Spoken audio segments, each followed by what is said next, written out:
మన తండ్రి అయిన దేవునికి, మన రక్షకుడైన యేసుక్రీస్తు ప్రభువుకు, పరిశుద్ధాత్మ దేవునికి వందనాలు స్తోత్రాలు చెల్లించుకుంటూ, దేవుడి దినమందు మనకిచ్చిన వాక్యము యెషయా గ్రంథము 48వ అధ్యాయము 17వ వచనం చదువుకుంటాం. నీ విమోచకుడును ఇశ్రాయేలు పరిశుద్ధ దేవుడునైన యెహోవా ఇలాగు సెలవిచ్చుచున్నాడు, నీకు ప్రయోజనము కలుగునట్లు నీ దేవుడనైన యెహోవానగు నేనే నీకు ఉపదేశం చేయుదును, నీవు నడవవలసిన త్రోవను నిన్ను నడిపించుదును. దేవుడి వాక్యం ద్వారా మనల్ని దీవించుగాక.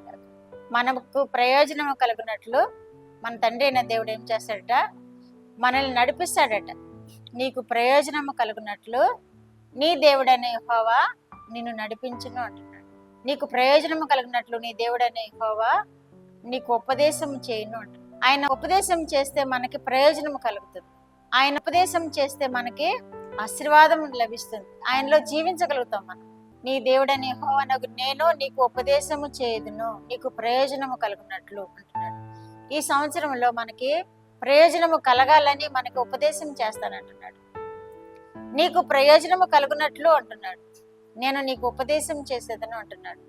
ఉపదేశం అంటే ఇదే, పరిశుద్ధ వాక్యంలో దేవుడు చెప్పిన మాటలే మనకు ఉపదేశము.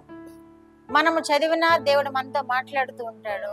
దైవ సేవకుల ద్వారా మనం వినినా వారి ద్వారా దేవుడు మనతో మాట్లాడుతూ ఉంటాడు. ఇదే మనకు తెలియచేస్తున్న ఉపదేశం. నీవు ప్రయోజనం పొందినట్లుగా నేను నీకు ఉపదేశం చేసేదను అంటున్నాడు. ఆయన ఉపదేశం చేస్తున్నప్పుడు మనము దానికి లోబడినప్పుడు మనకేం కలుగుతుందట? ప్రయోజనము కలుగుతుందట. నీవు నడవవలసిన త్రోవను నిన్ను నడిపింప చేయుదును అంటున్నాడు. మనము నడవవలసిన త్రోవను ఆయన నడిపింప చేస్తానంటున్నాడు. ఆయన ఉపదేశం ఏంటి? మనకి ప్రయోజనము కలిగిస్తుంది. అంత మాత్రమే కాదు, ఈ సంవత్సరావధి నుండి సంవత్సరాంతం వరకు మనం నడవలసిన త్రోవను మనల్ని నడిపిస్తాను అంటున్నాడు. నిన్ను నడిపించేదను అంటున్నాడు. నీవు నడవలసిన త్రోవను నేను నడిపించేదను అంటున్నాడు. మనకు ఉపదేశం చేస్తాడట. ఏమని? మనకి ప్రయోజనం కలిగేటట్టు ఉపదేశం చేస్తాడట. మనకి ఇంకా ఏం చేస్తాడట? మనము నడవలసిన త్రోవను ఆయన మనల్ని నడిపిస్తాడట. కాబట్టి ఈ సంవత్సరాది నుండి మనం ఈ సంవత్సరాంతం వరకు ఆయన కృపను పొందుకోవాలి అంటే, ఆయన ఉపదేశము వినాలి అంటే ఈ వాక్యం ధ్యానించాలి, దైవ సేవకుల మాటలు ధ్యానించాలి, దైవ సేవకుల మాటలు వినాలి, మనము ధ్యానించాలి, వాక్యం చదవాలి. అప్పుడు దేవుడు మనల్ని ఆయన త్రోవలో నడిపిస్తాడు. మనకి సమాధానము కలుగు చేస్తాడు, మనకి ప్రయోజనము కూడా కలుగు చేస్తాడు. ఈ మాటల వల్లనే మనకి ప్రయోజనము కలుగుతుంది. ఈ మాటల వల్లనే ఈ మాటలే మనకి మార్గము చూపుతుంది. మనకి క్షేమమైన మార్గం ఆయన మనకి చూపిస్తానంటున్నాడు. కాబట్టి ఆయనను మనం ఆశ్రయిద్దాం. ఈ సంవత్సరాల మందు ఆయనను మనము సేవిద్దాము, ఆయన వాక్యమును ధ్యానిద్దాం, విందాము. వినట వలన మనకి విశ్వాసం కలుగుతుందని కూడా మరి ఒక చోట రాయబడినట్లుగా, ఆ విశ్వాసంతో దేవుని మనం ఆశ్రయించినప్పుడు, ఆ విశ్వాసం మనం కలిగి ఉన్నప్పుడు మనకి సంవత్సరం అంతయు దేవుడు ఏం చేస్తాడట? క్షేమము, ప్రయోజనము కలుగు చేస్తాడట.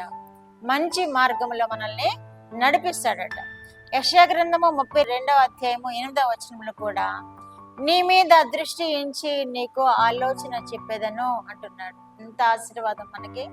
ఆయన వైపు మనం చూసినప్పుడు మన మీద దృష్టి ఉంచి మనకి ఆలోచన తెలియజేస్తాడట. మనం ఆలోచన లేకుండా ఎన్నో పనులు చేసామంటే అవి నిరర్థకమైపోతాయి. ఆలోచన లేకుండా చేశాను అని మనమే ఒకసారి అనుకుంటాం. ఏదైనా తప్పు దొరికినప్పుడు, ఏదైనా తప్పు జరిగినప్పుడు ఆలోచన లేకుండా చేశాము అంటాం మనం. కానీ ఆ ఆలోచన లేకుండా తప్పు చేయకుండా ఉండాలి అంటే మన తండ్రి అయిన దేవుడు మనకేమని వాగ్దానం చేస్తున్నాడు? నీకు ఆలోచన చెప్పేదను అంటున్నాడు. నీకు ఆలోచన చెప్పేదను. ఇంకా ఏమని అంటున్నాడు? యెషయా గ్రంథములోనే 49:10వ వచనంలో వారిని కరుణించువాడనని వారు గ్రహించుదురు అంటున్నాడు. వారిని కరుణించి వారిని తోడుకుని పోయి వారిని నీటి బుగ్గల యొద్ద నడిపించేది. వారికి ఆకలి ఉండదు, దప్పిక ఉండదు అంటున్నాడు. నీటి బుగ్గలు ఉంటే మనకి నీటి వలన మనకి ఎన్ని ప్రయోజనమో మనం ఇంతవరకు కొన్ని పాఠాల్లో తెలుసుకున్నాం. నీటి బుగ్గల యొద్దకు మనల్ని నడిపిస్తాను అంటున్నాడు. సమృద్ధి అనమాట.